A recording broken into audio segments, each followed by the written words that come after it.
Good morning, my friends. I hope everyone is doing well. We are in week 8.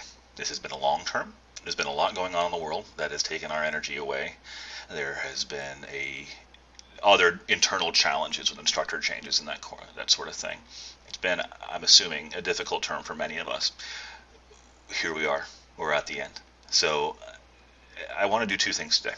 I want to talk a little bit about course housekeeping and what happens now, right, within the course, what you can do and what happens next, what the end of the term looks like, a little bit then about what I want you guys to be able to take away from the course overall. Okay, so you're actually going to get 2 video announcements today, so I want to give you a chance to watch these in your own time so it doesn't turn into 30 minutes, right? So I'm going to try to keep each one under 10 to 15. First off, let's talk housekeeping. Okay, so number one, what happens within this week? So your final project assignments for most of you are already in. Okay, I'm going to grade those in batches. I try to do kind of like 4 or 5 a day. The milestone obviously takes a little while to grade, right? So I will post those with feedback throughout the week with my goal to be done by Saturday afternoon. Right, that gives me Saturday afternoon and Sunday to grade everybody's week 8 discussions. Okay, so grading timeline, that's what we're looking at. I do not allow resubmissions on the final. Resubmissions are always kind of a gray area anyway. There's no policy about them other than that we don't have to take them. This term I've tried to be really, really, really generous with the resubmissions, okay?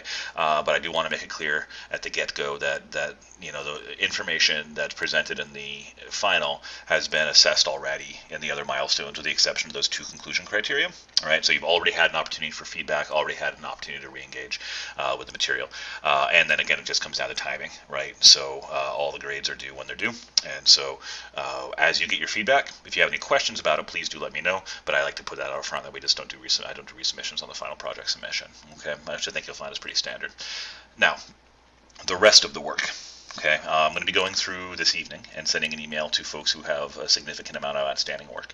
I have been beyond lenient with the late policy this term, and I intend to continue to be so. Right. So if your work isn't in right now, what I'd really just like from you is a communication plan on when you intend to have it in.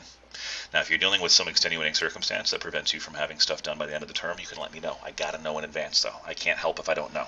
Okay, so what often happens, unfortunately, this time of term is students reach out and they're like, well, hey, I've had a lot of stuff going on, and depending on what you're missing, I can help.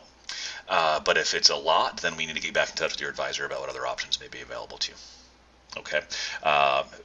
Number one is I'm going to be emailing everyone with significant outstanding assignments that are still within acceptable range.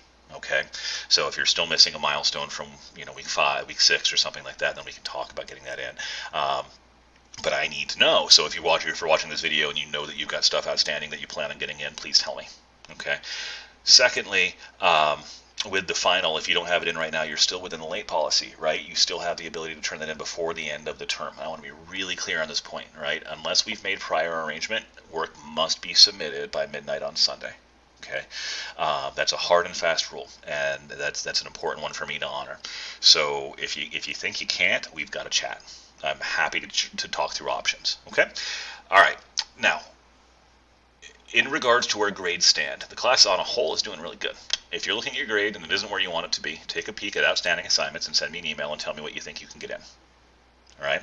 If you've got a significant milestone that you didn't do well on that you want to try again and you haven't done a resubmission on before, ask. Right. Depending on how old it is, what else is going on, and we'll talk. Right. But ask. What I basically wanted to let you guys know is that you are empowered, and this week, and for this week only, to let me know what you need and to see what I can do to help you get there. All right. After that grade closes, Okay, and I just need everyone to understand that. That's really important. Okay, sometimes that's the downfall when I'm more lenient with late penalties. Is I need to make sure that folks know that leniency has to end at the end of the term. Right. So if you have questions, if you have concerns, if you think your grade should be here and it's here, let me know. We'll look at it. All right. And we've got plenty of time. We've got Tuesday, Wednesday, Thursday, Friday, Saturday, Sunday. All right. You just got to let me know as soon as you can, and then we'll take a look at options. All right. I've enjoyed watching you guys learned this term. The quality of work from the beginning of the term, when things were a little bit unclear, and where some folks were struggling with the rubric expectations, to now is remarkable, and that's huge. I mean, as a teacher, that's what you love to see. You love to see growth, right? So I appreciate the perseverance that you've shown. I appreciate the learning that you've done, and I'm going to talk a little bit more about that in my next video when we talk a little bit about takeaways from the course academically. Last thing I'll say as you move forward in your program, right? So this is for many people the first 300 level course that you've taken, and you can definitely see it's harder, right? It's harder than the ones you saw at the 100 and 200 level. That's on purpose, right?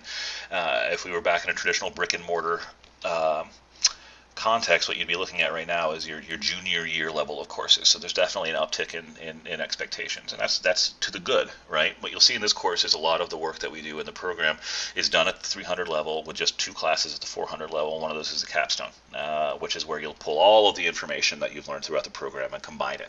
All right. Now, why I'm mentioning this now is that the lessons that you've learned about how to interpret the rubric and how to make sure you're reading each element are going to be ones that you need to carry forward into all the future courses you take within the program.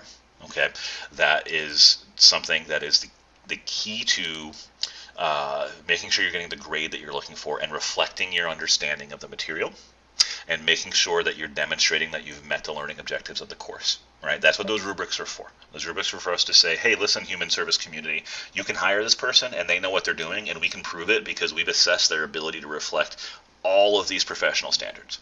Okay, so that's what those rubrics are designed to do. They're designed to make sure that you're meeting the learning objectives that you're paying to learn how to meet, right? That you're paying to learn how to do, that you will have value for you, for those of you that are currently working in the field right away, and for those of you who are hoping to enter the field upon graduation. Those are the marketable skills that you'll have, that you'll be able to prove that you can do. Okay, so that's the rationale there. Just make sure you carry that level of detail forward that you've demonstrated you can do, and the improvement that the class has made between milestone 2 and the final, because you've done a great job.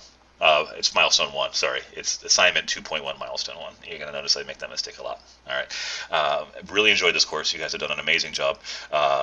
We'll talk more about what you learned here in my next video.